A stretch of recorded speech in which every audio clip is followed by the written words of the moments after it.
Hi, everybody. I'm Hunter Hawk over at Small Step. Joining me is Carl Tashian. Hey, how's Just it going, taking a y'all? second to see if everybody joins.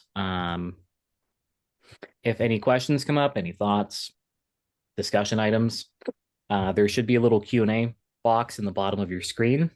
Feel free to pull it up at any point, drop anything in chat, and Carl and I will go ahead and address them.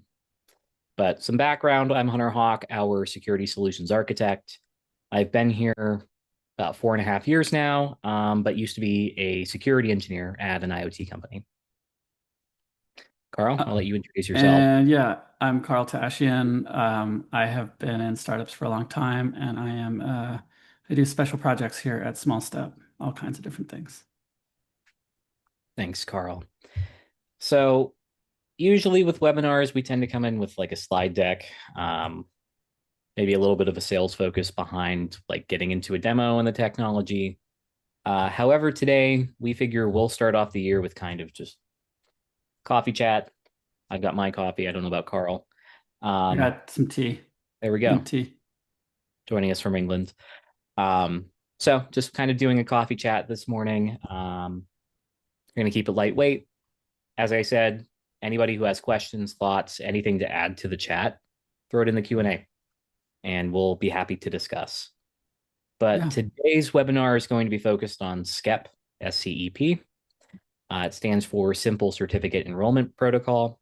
And we've talked about it a bunch. We don't love it. But we're going to kind of get into why we don't like it so much and kind of some of our alternative approaches that solve a lot of its implicit issues. So I guess just kicking off a little background of what SCEP is as I said, it's a protocol. It was set up in, I don't know if you know the history, Carl, sometime in the late 90s, early 2000s, um, as a way of issuing certificates to end user devices or to like IoT devices that are using like very low level controls. There are two types, static SCEP and dynamic SCEP. With static SCEP, we are using a singular secret, whereas with dynamic, we're using really one provision on demand. Um, so that said, SCEP is a password-based protocol. How it works is you have your control plane, typically an MDM, distribute a password out to all of your devices that need a credential. From there, the device will take the password to the authority with a CSR with whatever values for a certificate it might need, and says, hey, here's the CSR, here's a password, sign it. With static SCEP, all your devices share the same password. With dynamic, a new password is generated per request of a certificate. So better, but still password based. We don't love password based protocols because there's a few issues. There's really no proof that the password was run on the device that it was sent to. So there's very little control outside of like network wise, preventing an attacker from taking a secret, running it on a different device. But assuming it was actually run on the intended device, the credential gets issued back to the disk. So the CA will return like a certificate and a key. It will land in a file system where the end user could pop in a flash drive, copy them over, pivot their chair, and start using them on their gaming PC, which they would much rather work out of. And we've talked to several customers where that actually is happening in their environments today, and they have no way of enforcing that doesn't happen outside of like written policy, which, you know, how do you enforce policy? Um, so handful of issues there.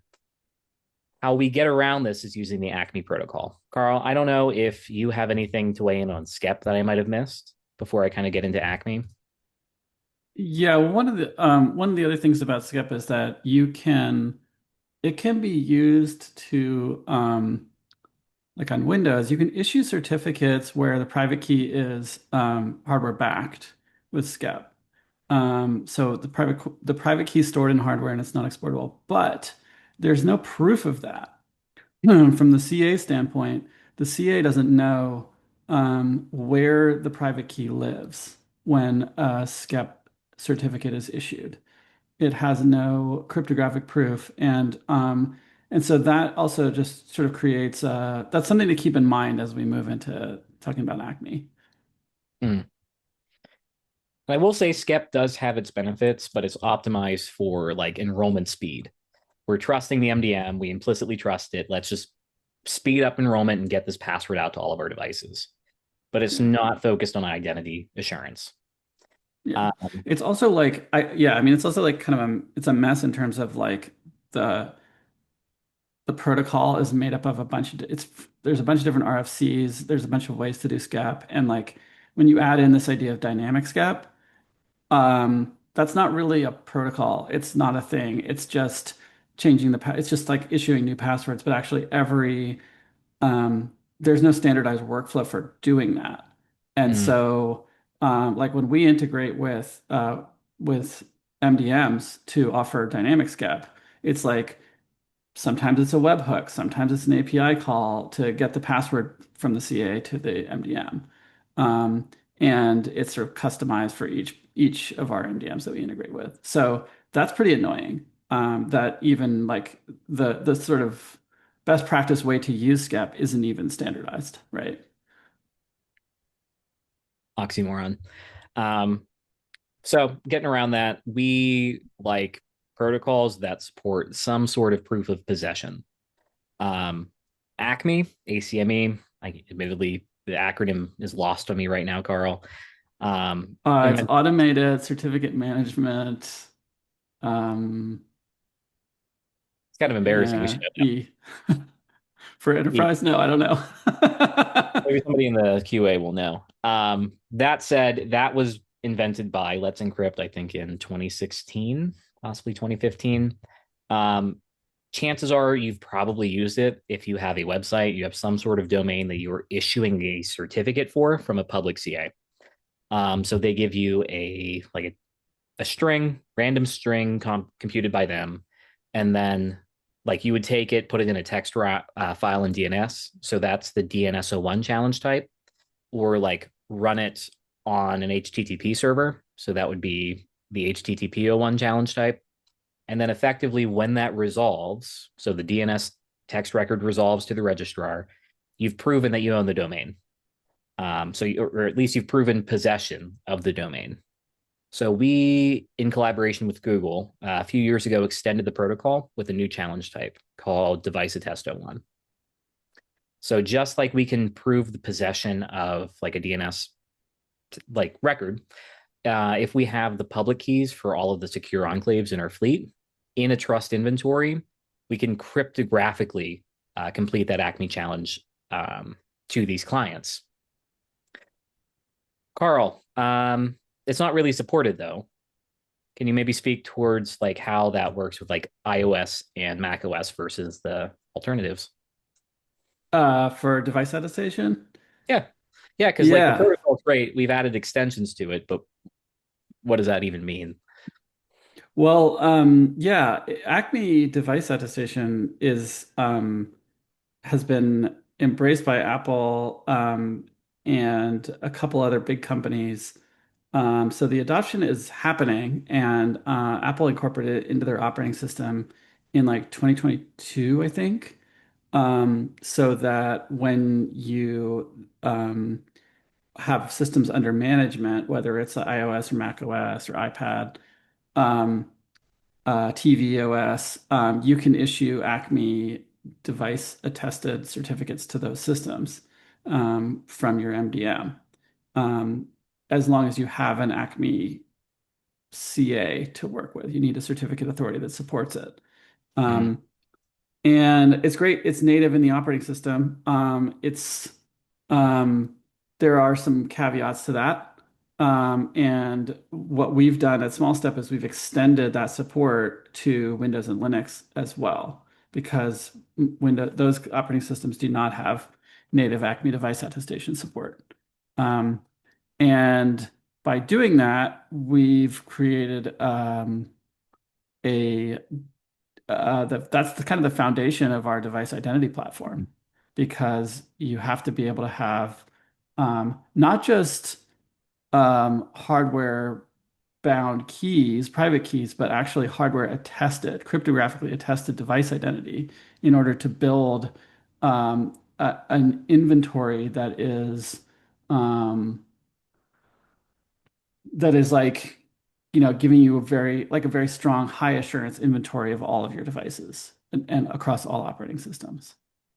So you're mentioning like hardware bound key attested. I kind of glossed over earlier the security attributes of the Acme protocol here. Um, so worth noting then that the keys do end up landing back in the secure enclave or the Yeah, TPM. so with Acme, whereas with SCEP, in SCEP world, it's kind of optional, right? Keys might be hardware bound, they might not.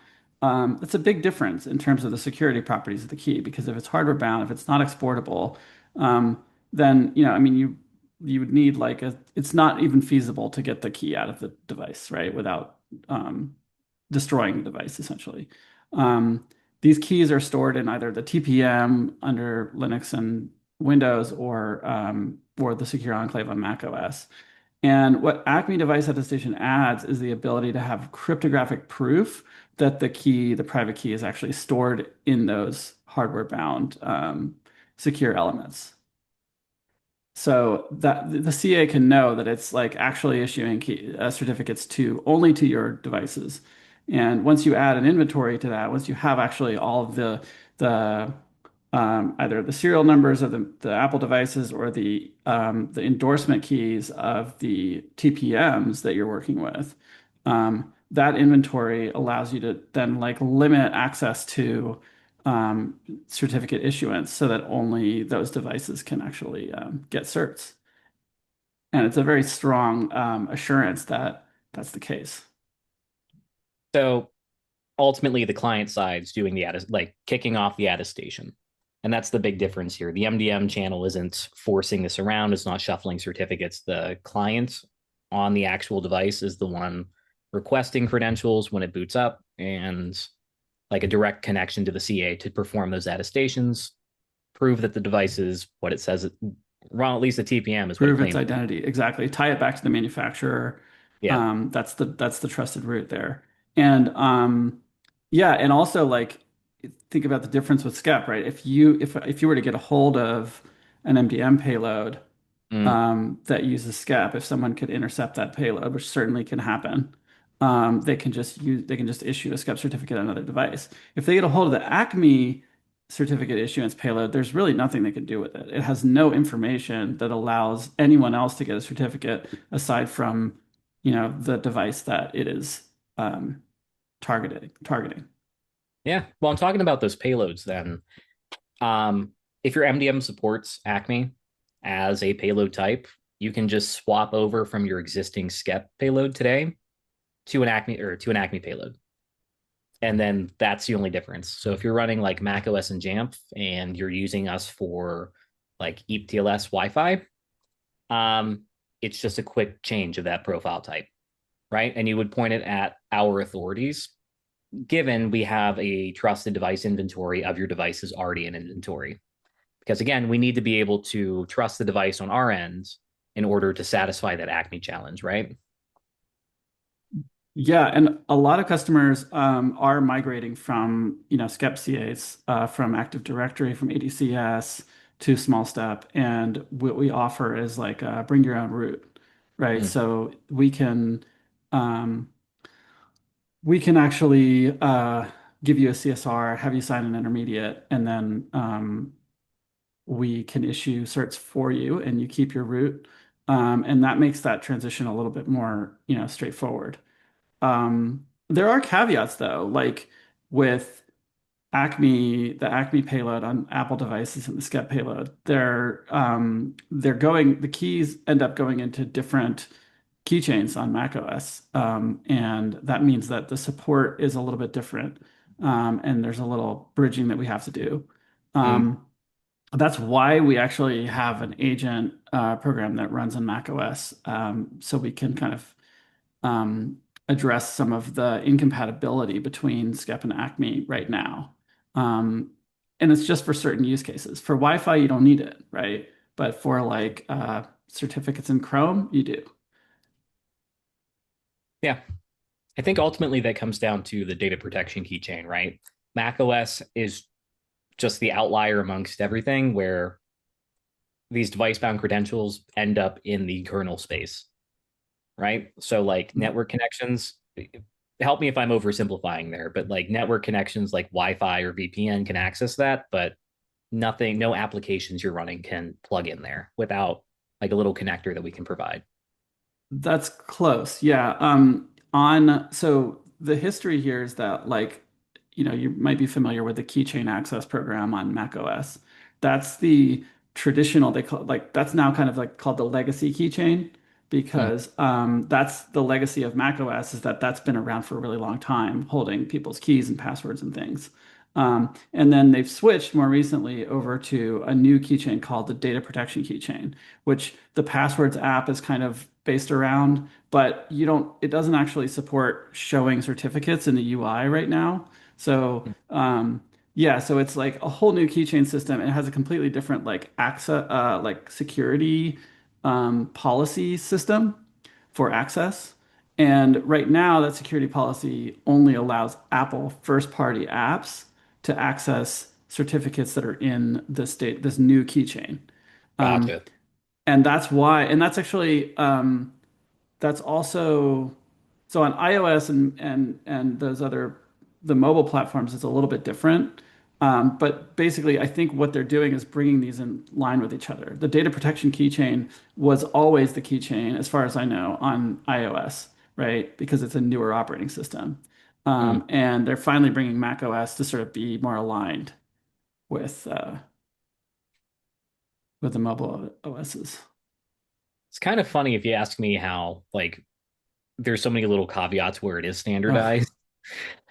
Um, I mean, yeah, you do your best with making a standard in this world, but then, people actually start using it and it gets complicated really fast. yeah, well, especially so some background there. I guess I'm talking about like Windows and Linux where there is no standard. It just kind of lets us off-road engineer this, your specialty. Um, like I don't think we've really touched fully on the agent um, requirement for Windows and Linux because like the standard isn't natively supported. So you're not going to find a payload to send down to one of these devices. They're not going to be able to function as an Acme client like iOS or macOS can do. And so we need some client, like Acme client software running that can also plug into the TPM to do these attestations, right? Yeah, and we didn't want to build an agent, but we did want to sort of smooth out the experience between the different operating systems because most companies don't just run Apple devices. Mm, And, especially like Linux can be one of the most, you might not have that many people running Linux, but the people who are like, usually like super high level engineers, like very high value employees. They need to be able to, you mm. know, access your stuff, and you can't just ignore that operating system. So, um, yeah. So I mean, I think that we did. So yeah, we didn't want to build an agent, but I'm glad we did because Yeah, it's allowed us to really like smooth out the landscape in a way that I don't think we could have done any other way, honestly. agreed. Well, and I don't know about your like research working with our customers, but from what I've gathered, there really is no other or no better approach to handling Linux client security, like just at its core. Like everybody's carving out exceptions. They're doing MAC address filtering. They're like trusting like weaker authentication protocols. SCEP's not even supported on Linux um, Mm-hmm. generally. Yeah, I They're mean, not there's no MDM for Linux, right? It's not like yeah, it's, like you have Fleet DM or like yeah, in but support there, onto, but it's a, like yeah, I mean, it's just like, but you're just like running scripts mostly yeah, and a yeah, you're lot of those pushing things. So, packages, you're running scripts, yeah, you're executing commands, right? So how do yeah, you work around that? yeah. Uh, And we need certificate management and not just like, it's not just getting the certificate to the clients. We oh also, yeah, the agent has to keep those certificates renewed and, and add, new services as they become available and things like that. So. yeah, that's a good call out, Carl. So in addition to like functioning as that connector into the TPM, the agent can also receive payloads from small step. So if you're thinking of a device not an MDM, your average Linux client, that needs a particular Wi-Fi configuration, they're connecting to these two VPNs. They need to load certificates into Chrome, well, Firefox. I don't know of any Linux Yeah. user uses Chrome into Firefox to authenticate to like their internal apps. So you can configure small step as that control plane and say these subset of devices get connected to this Wi-Fi network and these VPNs and get these certificates with these qualities. And so the Yeah. agent boots up, pulls down that configuration, and then connects to those authorities, performs Yeah. those attestations to issue those particular credentials. And then in the case of like Wi-Fi, will automatically configure WPA supplicant under the hood. So from a user's Yeah. perspective, they boot up the device, the agent starts, and it connects to Wi-Fi. Yeah. So it's Yeah, pretty. the other thing that and the other thing that Acme device attestation, the hardware bound keys offers is like you can lengthen your the expiry window of the certificate. Yeah, that's And yeah. yeah, and that just allows like less you don't have to renew it as often. You don't have to ask your users to sign in, you don't have to do OAuth flows as often, things like that. So What that's a funny um shift that we're seeing too. Because I yeah. remember, so I used to be an end user, and it's funny. Carl would be on the answering side of things at Small Step on the forums, and I'd be on the questioning side.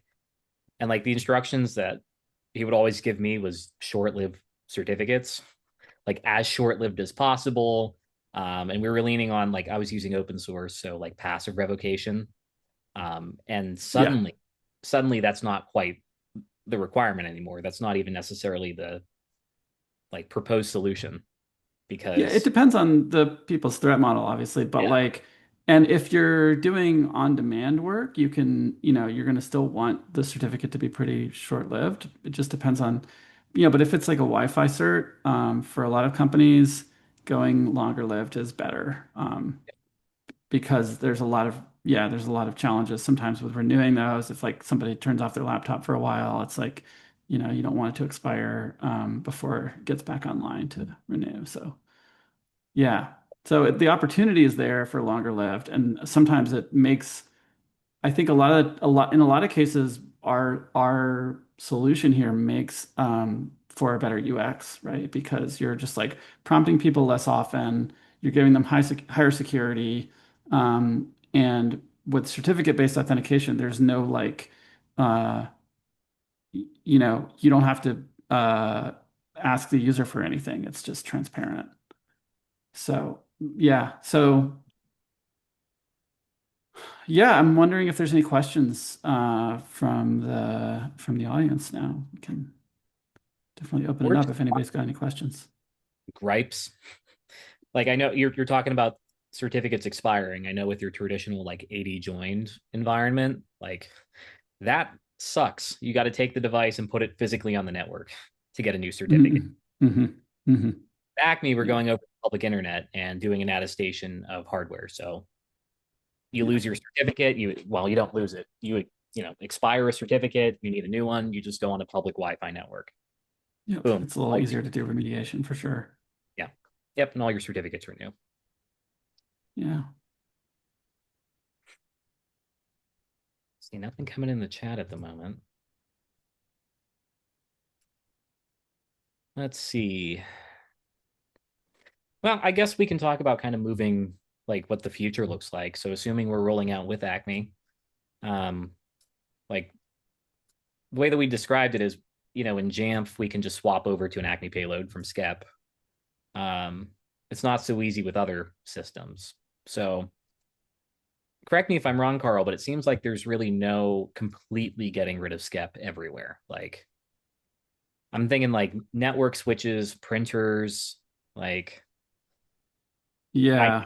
doubt my printer has a TPM in it, or maybe I have some devices that are from 1985. Well, I mean, I would say that Acme device attestation is not the universal answer for moving away from SCEP. It's really going to depend on, it's just another Acme challenge type. But I think that the Acme protocol continues to grow, and if there's like and grow in terms of adoption, but also grow in terms of like options for challenge types. And Hmm. so, for example, for servers, even in internal PKIs, you might not want to use device attestation at all. You may want to use the traditional, DNS01 or another challenge type like that that is based on host names. And so it really depends. I know that kind of for IoT devices, for example, like a TPM is a really expensive, relatively expensive piece of hardware if you're in like a really constrained environment. So in that There. case, it might be one of those traditional Acme challenge types. And Well, I know there's also like efforts to make protocols and sort of new protocols that kind of fit more constrained environments better as well. that's a really good point because I'm realizing we keep talking about Acme as a replacement for SCEP. Um, Highest level, though, the webinar is about why we don't like SCEP and alternatives. Great point. Acme is Yeah, not the end all. Like that's yeah. great for device identity. But I've also seen people use SCEP for user certificates, which Hmm. why not plug into better protocols like OAuth, you know? And then users can single sign on against their trusted identity provider, get these user credentials. Hmm. But anything And but you can combine OAuth with Acme device attestation as well for a combined identity, which is really cool. yeah. Yeah, I mean, there's a lot of ways to go about it. I know Acme also has an email challenge, which is sometimes used for user certificates, Yeah, right? Um, into that I one. haven't tried it out, and it's I'm not sure who's using it, but yeah,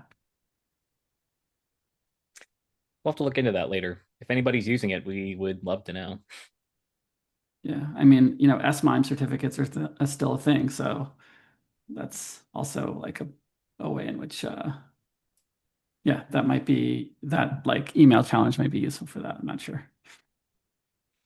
It's a good point. Um, well, it seems that we are getting close to time here. Yeah. Um, Point. Well, if we don't have any questions, I say we can go ahead and wrap it up. If you would like to watch our other webinars, you can find us on YouTube. Just search Small Step Labs. And the last handful of them have been recorded. Carl has a series with Mike, our founder CEO. So I'm still catching up on. That's up on the channel as well. mhm. Some how-to videos. So absolutely Yep. check it out. If you have any questions, want to talk to my team, you can reach out directly to Hunter at smallstep.com, Carl at smallstep.com, or It's more me. broadly, like support or sales at smallstep.com. But anywhere that we Yeah, questions, help out, have a discussion about device identity or like what getting rid of SCEP looks like this year, let us know. totally. Yeah, and thanks for coming by today. Yeah, yeah, for real. Yeah, thanks everybody. Have a great new year. Good luck with your certificates and your PKI over 2026, and we will see you next month. Bye, everybody.